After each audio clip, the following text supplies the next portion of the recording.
विशाल राज दरबार की नक्काशीदार दीवारों के बीच आज एक भारी सन्नाटा था। ऊंचे आसन पर बैठे महाराज सोमदेव के माथे पर चिंता की लकीरें गहरी थीं। उनके सबसे प्रिय और निष्ठावान खजांची कैशियर उनके आकस्मिक निधन ने राज्य की तिजोरी को असुरक्षित कर दिया था। सभा में मौजूद हर दरबारी इसी ताक में था कि ये महत्वपूर्ण पद उसके किसी करीबी को मिल जाए। सभासदों, आज हमारे राज्य के सामने एक बड़ी चुनौती प्रस्तुत हो गई है। धन की रक्षा मात्र हथियारों से नहीं, अपितु चरित्र से होती है। मुझे एक ऐसा नया खजांची चाहिए जिसकी निष्ठा हिमालय की तरह अडिग हो। महाराज, मेरा सुझाव है कि राजकोष के सबसे वरिष्ठ मुनीम को यह पद दिया जाए।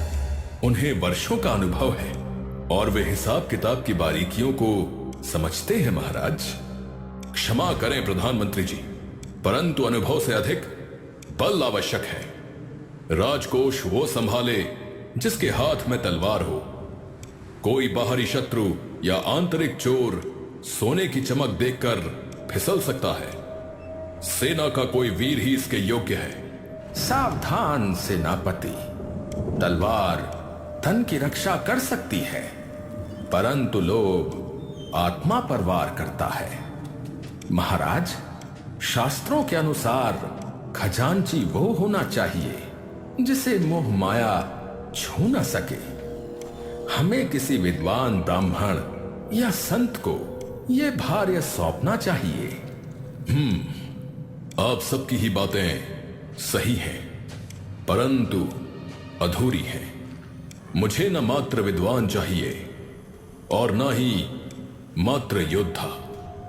मुझे वो चाहिए जिसके सामने यदि हीरों का पहाड़ भी रख दिया जाए तो उसकी आंखों में चमक नहीं, अपितु संतोष हो। तभी बगल में बैठी महारानी सुलक्षणा, जो अब तक खामोश थीं, चर्चा में शामिल हुईं। महाराज, यदि आज्ञा हो तो मैं कुछ बोलूं। अक्सर ऊंचे पदों पर बैठे लोग सत्ता और प्रभाव के कारण ईमानदार दिखते हैं, लेकिन सच्ची ईमानदारी तो वो है जो अभाव और गरीबी में भी न डगमगाए।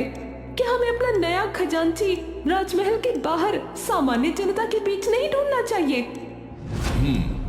महारानी ने सत्य बात कही है। राजमहल के सुख सुविधाओं में पले बढ़े लोग खजांची वो बनेगा जो इस राज्य का सबसे निष्ठावान नागरिक साबित होगा, चाहे वो फिर किसी टूटी फूटी झोपड़ी में ही क्यों ना निवास करता हो। दरबार में कानाफूसी होने लगी। दरबारी हैरान थे कि एक मामूली गांव वाला राजकोष का मालिक कैसे बन सकता है। मंत्री जी, अब ये आपकी कठिन परीक्षा है। आप अपनी बुद्धिमानी का प्रयोग करें, पूरे राज्य में भ्रमण करें, परंतु अपनी पहचान गुप्त रखें। मुझे वो मनुष्य चाहिए जो बिना किसी डर या लालच के सही मार्ग पर चले। महाराज, आपकी आज्ञा शिरोधार्य है। महारानी के सुझाव ने मेरा मार्ग प्रशस्त कर दिया है। मैं कल प्रातः ही वेश बदल कर निकलूंगा। मैं भिक्षुक बनकर, राहगीर बनकर लोगों के द्वार पर जाऊंगा और देखूंगा कि विपत्ति और प्रलोभन के समय किसका चरित्र कुंदन की तरह चमकता है। कल्याण हो, परंतु स्मरण रहे मंत्री जी, परीक्षा ऐसी हो जिसमें छल ना हो, मात्र सत्य की परख हो। महाराज ने सभा भंग करने का संकेत दिया।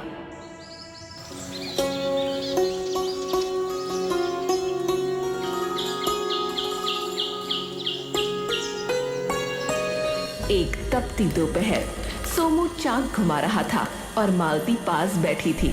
उसके चेहरे पर चिंता की लकीरें साफ दिख रही थीं। पेट के आगे सूरज से भी ज्यादा तेज है। धैर्य रखो मालती, धैर्य रखो। धैर्य से भूख नहीं मरती। कल रात से अन्न का दाना तक गले के नीचे नहीं उतरा। मिट्टी का काम है, धीरज तो चाहिए ही। आज चूल्हा नहीं जलेगा क्या?